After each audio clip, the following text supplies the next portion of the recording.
Welcome all.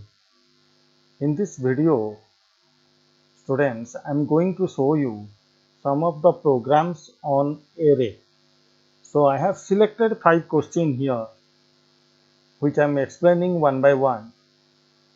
All of you please notice carefully. So the first question is saying, write a C++ program, input marks in 5 subjects of 3 students. Fine. So it means there are 3 students and for each student I have to take 5 marks in subjects. Means I have to input 5 marks for 5 different subjects. Not only that, I have to calculate the total average and grade for that students as well. It means obviously there will be a nested loop. Why? Because of now there are 3 students, might be 30 students, might be 300 students. So I am taking very less number of students here just to give you an example. So with 3 students, for each students there will be 5 subjects. Okay, so let's start with array, how this can be possible. So I am using online editor to show you the program practical explanation. So the online editor is open. So in this case, we have to use some array variable, for example, int mark1 of 5. Why 5? Sorry, not 5. I have to keep here 3. Why 3? Because there are 3 students. Okay, same way I have to take mark2 of 3, mark3 of 3, same way 4 of 3, mark 5 of 3, then total of 3 means total of 3 students. It means average of 3 students. Grade is character, so I will take your character gr of 3. Okay, so it means what I mean to say you, like there are 3 students, so every array variable I took with 3 index. Fine, and there will be 5 students. Fine, so it means my loop will continue 5 times, and for each students I have to take 5 subjects, marks in 5 subjects. Okay, so let's start the program now. So at first we have to specify the cout statement. Cout, enter marks for suppose I am specifying here, say suppose I student. I student means it will print 1 student, 2 students, so that is what. So let me make here I plus 1. Fine, I have to take 2 more variable also for I and j, because nested loop we are going to use. Okay, so cout enter marks for I plus 1 students. Fine, so now I have to specify the loop. So for I am taking here for I equal to 0 and I less than 5, as I am going to input, sorry, I is 3, as I am going to input marks for 3 students. So I plus plus, I did here I plus plus. Fine, so now cin I can use m1 of I. Fine, so it means the mark what you are going to input, it will go for m1 of I, means mark 1 means subject 1 of 0th index. Fine, 0th index in the sense it will go for first student. Same way I can specify here m1 of m2 of I. Same way I can make m3 of I. So it means I am saying about third subject, second subject, so the mark for them. So I then mi of m4 m5 this one. So this is how the thing get done.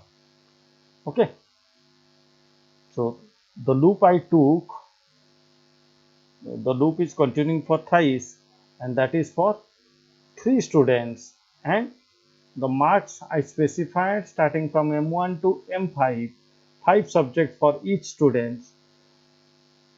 So it will run thrice, and for 3 students it will collect the marks and it will keep in particular index.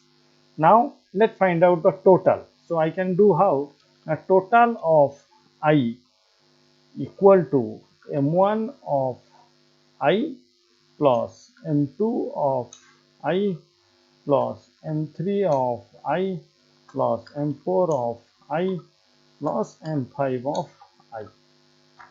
Okay, students, then average equal to total of I divided by 5 subjects, so 5 we need to write. Then grade also we can find out. So if average of I forget, because every time you have to write the of I, because array variable na, because whatever it does for the first time it will do for the first student, it means. So here we need to specify if average of I is greater than equal to 80% it means. So we can write here GR of I equal to A grade. Clear? Same way I can specify here else. I can copy this. Else if average of I greater than equal to 70, and I can give gap here, average of I less than how much? 80. So that is grade B. Fine. So same way I can copy this to paste average of 60 less than 70, and then grade is C. Okay, so same way for D grade, E grade you can specify.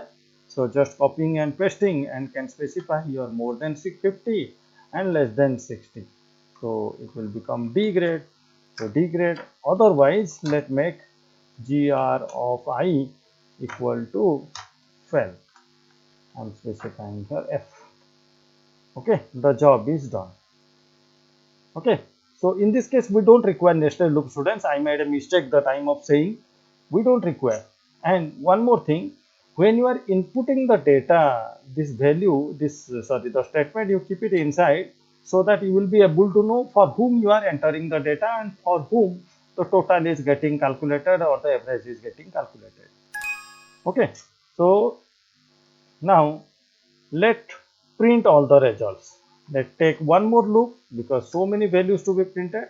So I'm just copying this line and printing at last, pasting. So what I need to do, same loop, then I need to print. So I can make here how? I can print only total, so TOT of I. Then I can make a specification like I can specify here that student number what, student number uh, 2, student number 3. So for that we need to specify here, we can specify here total of I, gap, then what, average of I, then gap again, grade of I. So it means all statements will get printed. After it prints, it will go to the next line obviously to print the next value. So that is and L I gave at last. Okay, so now this will be for the first student, then second student, it will print like this. So for that you can make your student you can give a comment like this so that it looks nice. Student number what, I plus 1, then you can print the total, average, and give a gap. Okay, let's see, let's check the answer, run the program.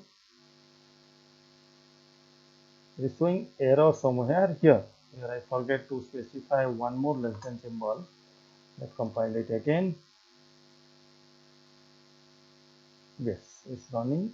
So it is asking enter mark for one student, means first student it means. So we will specify how many mark students? 5 mark, remember. 1, 2, 3, 4, 5. This is first student's data is over. Then it will ask you for second students. 1, 2, 3, 4, 5. This is for second students. Then for fourth, means third students. Okay. So after you finish entering all the marks, it is calculating. See student number 1, what is the total, what is the percentage, and what is the grade. Okay. For second students, for third students. Understood? This is how a progress report can be prepared for a school as well as for college students. You saw the importance of array here. What is the importance of array and all? Because we are going to calculate for 3 students. It can be 30 students also. We need to specify here 30, here 30. All the places I can specify as 30. So for 30 students or 3 students or 300 students, the same program can be utilized. We need not to increase the length of the program. Why? Because we are doing it in array. We are doing it using array. So array, the importance is that it can work with many peoples, many variables, many kind of calculations in one small program, because it has the ability of holding many values of similar type in a single variable. Fine. For example, M1 of 3 I wrote. It means, suppose this is English the subject. So English mark I am keeping in the same variable for how many students? For 3 students. So this can be 300 also. Fine. So this is what the importance of RA students. Hope all of you understood the concept nicely. Thank you.